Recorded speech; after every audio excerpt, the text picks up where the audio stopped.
Hi friends, welcome back to our channel. இன்னைக்கு நம்ம இந்த வீடியோல எதை பத்தி பார்க்க போறோம் அப்படின்னா, உங்க ஆதார் கார்டுல நீங்க நேமோ இல்ல டேட் ஆஃப் பர்த்தோ அட்ரஸோ கரெக்ஷன் போட்டிருக்கீங்க அப்படின்னா, நீங்க கரெக்டா கரெக்ஷன் போட்டாலும் உங்க அப்ளிகேஷன் வந்து ரிஜெக்ட் பண்றாங்க அப்படின்னா, சரியான ஒரு ப்ரொசீஜரை நீங்க ஃபாலோ பண்ணி வந்து என்ன பண்ணலாம் அப்படின்னா வந்து கரெக்ஷன் வந்து போடலாம். இப்ப ரீசெண்டா வந்து பாத்தீங்கன்னா அட்ரஸ் வந்து நம்ம கரெக்டா தான் நம்ம ஸ்டெப் பை ஸ்டெப்பா வந்து அப்லோட் பண்ணாலும் வந்து ரிஜெக்ட் பண்றாங்க. இதுக்கு என்ன ரீசன், எதனால வந்து பாத்தீங்கன்னா ரிஜெக்ட் பண்றாங்க? இப்போ லிஸ்ட் ஆஃப் டாக்குமெண்ட்ஸ் வந்து என்ன பண்ணிருக்காங்கன்னா அப்கிரேட் பண்ணிருக்காங்க. ஒரு 45 டாக்குமெண்ட்ஸ் ப்ரூஃப் நம்மளுக்கு வந்து கொடுத்துருக்காங்க. இதுல ஏதாச்சும் ஒரு காப்பியை நீங்க வந்து அப்லோட் பண்ணா போதுமானது. தாராளமா நீங்க என்ன பண்ணிக்கலாம் அப்படின்னா அட்ரஸ், உங்க ஆதார் கார்டு அட்ரஸ் கரெக்ஷன் பண்றதா இருக்கட்டும், நேம் கரெக்ஷன் பண்றது, டேட் ஆஃப் பர்த் கரெக்ஷன் பண்றது, இந்த மாதிரியான மிஸ் மேட்சா இருக்கக்கூடிய அப்டேட்ஸ் எல்லாமே நீங்க என்ன பண்ணிக்கலாம்னா கரெக்ஷன் வந்து பண்ணிக்கலாம். ஆதார் கார்டு ரிலேட்டடா வந்திருக்கக்கூடிய முக்கியமான அப்டேட்ஸ் பத்தி இந்த வீடியோ வந்து பார்க்க போறோம். வீடியோ வந்து ஸ்கிப் பண்ணாம ஃபுல்லா பாருங்க. வீடியோக்குள்ள போறதுக்கு முன்னாடி இப்பதான் நம்ம சேனலை நீங்க ஃபர்ஸ்ட் டைம் பாக்குறீங்க அப்படின்னா இந்த வீடியோக்கு கீழே இருக்கக்கூடிய ரெட் கலர் சப்ஸ்கிரைப் பட்டனையும் பக்கத்துல இருக்கக்கூடிய இந்த பெல் பட்டனை கிளிக் பண்ணி ஆல்ங்கிறத எனபிள் பண்ணி வச்சுக்கோங்க. நம்ம சேனல்ல வந்து போஸ்ட் பண்ணக்கூடிய ஒவ்வொரு லேட்டஸ்ட் இன்ஃபர்மேஷன் எல்லாமே உங்களோட மொபைல் நோட்டிபிகேஷன்ல வரும். ஈஸியா நீங்க மிஸ் பண்ணாம பார்த்து தெரிஞ்சுக்க முடியும். அதே மாதிரி நம்ம சோசியல் மீடியா பேஜான Facebook, வாட்ஸ்அப், இன்ஸ்டாகிராம் குரூப்ல ஜாயின் பண்ணாம இருந்தீங்கன்னா ஜாயின் பண்ணிக்கோங்க. அதுக்கான லிங்க்ஸ் எல்லாமே கீழே டிஸ்கிரிப்ஷன்ல கொடுத்துருக்கேன். கவர்மெண்ட்ஸ்ல இருந்து வரக்கூடிய ஒவ்வொரு லேட்டஸ்ட் அப்டேட்ஸும் நீங்க நம்ம சோசியல் மீடியா பேஜஸ்ல ஃபாலோ பண்ணி தெரிஞ்சுக்க முடியும். சரி, வாங்க இப்போ நம்ம டைரக்டா வீடியோக்குள்ள போகலாம். Okay fine. இன்னைக்கு நம்ம பார்க்க போற முக்கியமான அப்டேட்ஸ் அப்படிங்கறத பார்க்கும்போது ஆதார் கார்டு நம்ம நாட்டுல நம்ம நாட்டினுடைய ஒரு இந்திய குடிமகனா நீங்க இருக்கீங்க அப்படின்னா கண்டிப்பா நீங்க உங்ககிட்ட வந்து என்ன மத்த டாக்குமெண்ட்ஸ் இருக்கோ இல்லையோ ஆதார் கார்டு அப்படிங்கிறது வந்து பாத்தீங்கன்னா எல்லாருக்கிட்டையுமே ஒரு குழந்தை குழந்தை பிறந்த குழந்தைங்கள்ல இருந்து ஒரு 70-80 வயசு பாட்டி வரைக்கும் வந்து பாத்தீங்கன்னா ஆதார் கார்டு அப்படிங்கிறது வந்து பாத்தீங்கன்னா தேவைப்படுது. இந்த ஆதார் கார்டுல வந்து பாத்தீங்கன்னா நேமோ டேட் ஆஃப் பர்த்தோ அட்ரஸோ நீங்க வந்து கரெக்ஷன் பண்ணணும். மிஸ்மேட்சா இருக்கக்கூடிய டேட்டாவை நீங்க வந்து கரெக்ஷன் பண்ணணும் அப்படின்னா லிஸ்ட் ஆஃப் டாக்குமெண்ட்ஸ் அப்படிங்கிற வந்து கொடுக்குறாங்க. இது என்னென்ன டாக்குமெண்ட் வந்து அப்டேட் பண்ணிருக்காங்க அப்படிங்கறத நம்ம ஒன் பை ஒன்னா பார்க்கலாம். ஆக்சுவலா வந்து பாத்தீங்கன்னா நீங்க செல்ஃபாவோ இல்ல வந்து ஆதார் என்ரோல்மெண்ட் சென்டர்ல நீங்க வந்து அப்ளை பண்ணும்போது கரெக்டான ப்ரொசீஜர் வச்சு ஃபாலோ பண்ணிருப்பீங்க. பட் நீங்க செக் பண்ணி பார்க்கும்போது இந்த மாதிரி உங்களுக்கு வந்து குவாலிட்டி செக் பண்ணும்போது உங்களுடைய அப்ளிகேஷன் வந்து ரிஜெக்ட் பண்ணிருக்கோம் அப்படிங்கிற மாதிரி உங்களுக்கு இந்த மாதிரி எரர் வருது அப்படின்னா நீங்க வந்து என்ன பண்ணல அப்படின்னா சரியான ஒரு ப்ரொசீஜரை யூஸ் பண்ணி வந்து டாக்குமெண்ட் வந்து வெரிஃபிகேஷன் பண்ணல அப்படிங்கிறதுக்காக தான் அர்த்தம். இதுல வந்து புதுசா அப்டேட்ல வந்து கொடுத்துருக்காங்க. அது என்னென்ன அப்டேட் அப்படிங்கறத பார்ப்போம். இந்த பிடிஎஃப்கான லிங்கை கீழே டிஸ்கிரிப்ஷன்ல கொடுத்துறேன். இந்த வீடியோவை நீங்க ஃபுல்லா பார்த்ததுக்கு அப்புறம் உங்க போன்ல வந்து டவுன்லோட் பண்ணி வச்சுக்கோங்க. கண்டிப்பா உங்களுக்கு இன்னைக்கு இல்லைனாலும் என்னைக்காவது ஒரு நாள் அப்படிங்கிறது இந்த பிடிஎஃப் வந்து உங்களுக்கு வந்து தேவைப்படலாம். இதுல என்ன கொடுத்துருக்காங்க அப்படின்னா list of acceptable documents for enrolment and update அப்படிங்கறத கொடுத்துருக்காங்க. என்னென்ன டாக்குமெண்ட்ஸ்லாம் வச்சு நீங்க வந்து அப்டேட் பண்ணிக்கலாம் அப்படிங்கறத பார்க்கும்போது ஃபர்ஸ்ட் வந்து பாத்தீங்கன்னா டேட் ஆஃப் பர்த் ப்ரூஃப்க்கு வந்து என்னென்ன டாக்குமெண்ட்ஸ் நீங்க வந்து சப்மிட் பண்ணணும், அட்ரஸ் ப்ரூஃப்க்கு வந்து நீங்க என்னென்ன சப்மிட் பண்ணணும், அதே மாதிரி ரிலேஷன்ஷிப்புக்காக நீங்க வந்து அதாவது அந்த ஃபேமிலி ஹெட்டை வச்சு நீங்க வந்து அட்ரஸ் வந்து கரெக்ஷன் பண்ணுவீங்க இல்லையா, அப்பா அப்பாவுடைய ஆதார் கார்டை வச்சு அப்பா ஆதார் கார்டில் இருக்கக்கூடிய அப்படியே டேட்டாவை நம்ம வந்து நம்மளுடைய ஆதார் கார்டுக்கு நம்ம வந்து மாத்திக்கிறோம். அதே மாதிரி நம்ம அம்மாவுடைய ஆதார் கார்டை வச்சு அப்படியே நம்ம சேஞ்ச் பண்ணிக்கிறோம். இந்த மாதிரி வந்து பாத்தீங்கன்னா ஹெட் ஆஃப் ஃபேமிலி ரிக்வெஸ்ட் வச்சு நம்ம ப்ரூஃபா வந்து பாத்தீங்கன்னா என்னென்ன ப்ரூஃப்லாம் நம்ம வந்து ரிலேஷன்ஷிப்புக்காக சப்மிட் பண்ணலாம், அதே மாதிரி டேட் ஆஃப் பர்த் ப்ரூஃப்க்கு நம்ம என்னென்ன கொடுக்கலாம் அப்படிங்கிற மாதிரி நம்மளுக்கு லிஸ்ட் ஆஃப் டாக்குமெண்ட்ஸ் வந்து கொடுத்துருக்காங்க. இதுல ஒன் பை ஒன்னா நம்ம வந்து பார்க்கலாம். ஃபர்ஸ்ட் வந்து பாத்தீங்க அப்படின்னா இந்த பாஸ்போர்ட் அப்படிங்கிற இந்தியன் பாஸ்போர்ட் வச்சு நீங்க என்ன பண்ணிக்கலாம்னா ஒரு ஐடி ப்ரூஃபா யூஸ் பண்ணிக்கலாம். அதே மாதிரி அட்ரஸ் ப்ரூஃபாவும் யூஸ் பண்ணிக்கலாம். ரிலேஷன்ஷிப்புக்கு ப்ரூஃபாவும் யூஸ் பண்ணிக்கலாம். பர்த் ப்ரூஃபாவும் நீங்க வந்து யூஸ் பண்ணிக்கலாம்.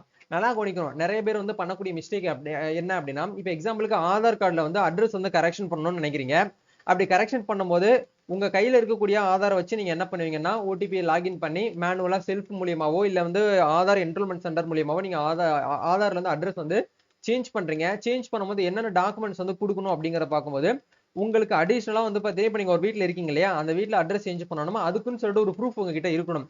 அந்த ப்ரூஃப் வந்து பாத்தீங்கன்னா அட்ரஸ்க்கு நேரம் என்ன கொடுத்துருக்காங்கன்னு பாருங்க. அதை மட்டும் உங்ககிட்ட இருந்தாதான் நீங்க சப்மிட் பண்ண முடியும். இப்ப சில பேர் வந்து பேன் கார்டு வந்து அப்லோட் பண்றீங்க. பேன் கார்டு வந்து பாத்தீங்கன்னா அட்ரஸ் ப்ரூஃபா நம்ம வந்து கன்சிடர் பண்ண முடியாது. ஏன்னா நீங்க பேன் கார்டை கையில எடுத்து பாத்தீங்கன்னா ஃப்ரண்ட்லயோ பேக்லயோ வந்து அட்ரஸ் வந்து உங்களுக்கு வந்து பிரிண்ட் பண்ணிருக்க மாட்டாங்க. அது வந்து உங்களுக்கு லாகின் பண்ணி உள்ள செக் பண்ணி பார்த்தா தான் பேன் கார்டுடைய அட்ரஸ் வந்து நம்மளால வந்து ஐடென்டிஃபை பண்ண முடியும். பேன் கார்டு ப்ரூஃப் வந்து எதுக்காக நம்ம சப்மிட் பண்ணிக்கலாம்னா உங்களுடைய ஒரு ஐடி ப்ரூஃபா யூஸ் பண்ணிக்கலாம். அப்படி இல்லைன்னா வந்து டேட் ஆஃப் பர்த் ப்ரூஃப்காக நீங்க என்ன பண்ணிக்கலாம்னா பேன் கார்டு வந்து யூஸ் பண்ணிக்கலாம். அட்ரஸ் ப்ரூஃபா உங்களால வந்து பேன் கார்டு வந்து சப்மிட் பண்ண முடியாது. ஓட்டர் ஐடியில வந்து பாத்தீங்க அப்படின்னா ஓட்டர் ஐடி கார்டு அதாவது எபிக் நம்பர்னு சொல்லுவோம். அந்த எபிக் கார்டுல வந்து கண்டிப்பா வந்து அட்ரஸ் வந்து பேக் சைடுல பிரிண்ட் ஆயிருக்கும். ரேஷன் கார்டுல வந்து அட்ரஸ் வந்து பிரிண்ட் ஆயிருக்கும். அதே மாதிரி டிரைவிங் லைசன்ஸ்ல வந்து என்ன பண்ணுவாங்க அப்படின்னா வந்து அட்ரஸ் வந்து நம்மளுக்கு வந்து பிரிண்ட் ஆயிருக்கும். பட் வந்து ஆதார்ல வந்து உங்களுக்கு என்ன பண்ண மாட்டாங்க அப்படின்னா நீங்க டிரைவிங் லைசன்ஸ் வச்சு அட்ரஸ் வந்து கரெக்ஷன் பண்ண முடியாது அப்படிங்கிற மாதிரி உங்களுக்கு இந்த இடத்துல இன்ட் கொடுத்துருக்காங்க. எந்தெந்த இடத்துலலாம் உங்களுக்கு இன்ட் கொடுத்துருக்காங்களோ அந்த ஆப்ஷன் வந்து நாங்க வந்து நாட் கன்சிடர் அதாவது அப்செட் பண்ண மாட்டோம், நாட் அலௌடுன்னு கொடுத்துருக்காங்க. இந்த இடத்துல டிக் விழுந்திருக்கு அப்படின்னா உங்களுக்கு வந்து அலோவ் பண்ணுவோம் அப்படிங்கிற மாதிரி கொடுத்துருக்காங்க. இது ரொம்ப சிம்பிளா நீங்க வந்து பண்ணிக்கலாம். உங்களோட நேமையும் டேட் ஆஃப் பர்த்தையும் வந்து கரெக்ஷன் பண்ணணும் அப்படின்னா கண்டிப்பா எல்லாருக்கிட்டயுமே வந்து பாத்தீங்கன்னா ஓட்டர் ஐடி கார்டு அப்படிங்கிறது இருக்கும். 18 வயசு கம்மியா இருக்கக்கூடியவங்களுக்கு வந்து பாத்தீங்கன்னா நீங்க 10th மார்க் ஷீட் அதாவது வந்து பாத்தீங்க அப்படின்னா உங்களுடைய கவர்மெண்ட் எஸ்எஸ்எல்சி மார்க் ஷீட்டை நீங்க வச்சு என்ன பண்ணிக்கலாம்னா நேமுக்கும் டேட் ஆஃப் பர்த் ப்ரூஃப்க்கும் நீங்க வந்து என்ன பண்ணிக்கலாம்னா சப்மிட் பண்ணிக்கலாம் அப்படிங்கிற சொல்றாங்க. அதே மாதிரி ஐடி ப்ரூஃப் கார்டு, வேற வந்து பார்த்தீங்கன்னா இஎஸ்ஐ கார்டு, கவர்மெண்ட் நார்ம்ஸ் படி கவர்மெண்டால உங்களுக்கு ப்ரொவைட் பண்ணக்கூடிய சர்டிஃபிகேட்ஸ் எல்லாத்தையுமே நீங்க என்ன பண்ணிக்கலாம் அப்படின்னா வந்து அப்ரூவலுக்காக நீங்க வந்து யூஸ் பண்ணிக்கலாம் அப்படிங்கிற மாதிரி லிஸ்ட் ஆஃப் டாக்குமெண்ட்ஸ்லாம் உங்களுக்கு வந்து கொடுத்துருக்காங்க. இது ஒன் பை ஒன்னா நீங்க வந்து வியூ பண்ணி பார்த்தீங்கன்னா உங்களால வந்து ஐடென்டிஃபை பண்ண முடியும். இப்போ ரீசெண்டா வந்து பாத்தீங்கன்னா நம்ம கரெக்ஷன், இப்போ எக்ஸாம்பிளுக்கு நானே வந்து பாத்தீங்கன்னா 2 3 கரெக்ஷன் இப்போ ரீசெண்டா போட்டதுல வந்து நம்ம கரெக்டா ஃபாலோ பண்ணாலும் அட்ரஸ் கரெக்ஷன் அப்படிங்கிறது ஆதார்ல இருந்து ஆக மாட்டேங்குது. நம்ம கரெக்டான ஒரு டாக்குமெண்ட்ஸ் என்க்ளோஸ் பண்ணாலுமே வந்து ரிஜெக்ட் பண்றாங்க.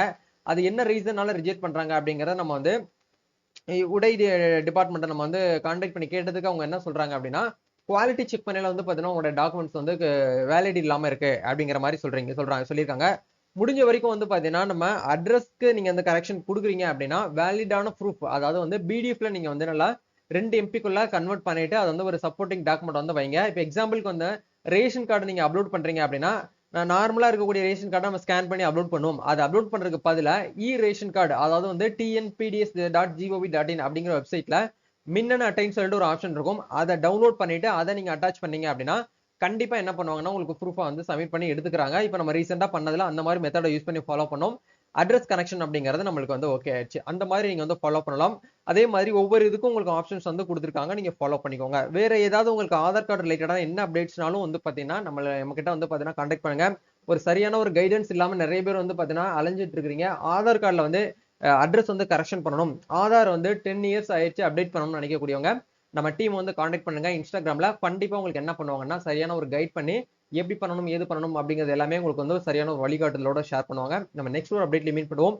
இந்த வீடியோ யூஸ் பண்ணுச்சுன்னா லைக் பண்ணுங்க, ஷேர் பண்ணுங்க, கமெண்ட் பண்ணுங்க. தேங்க்யூ.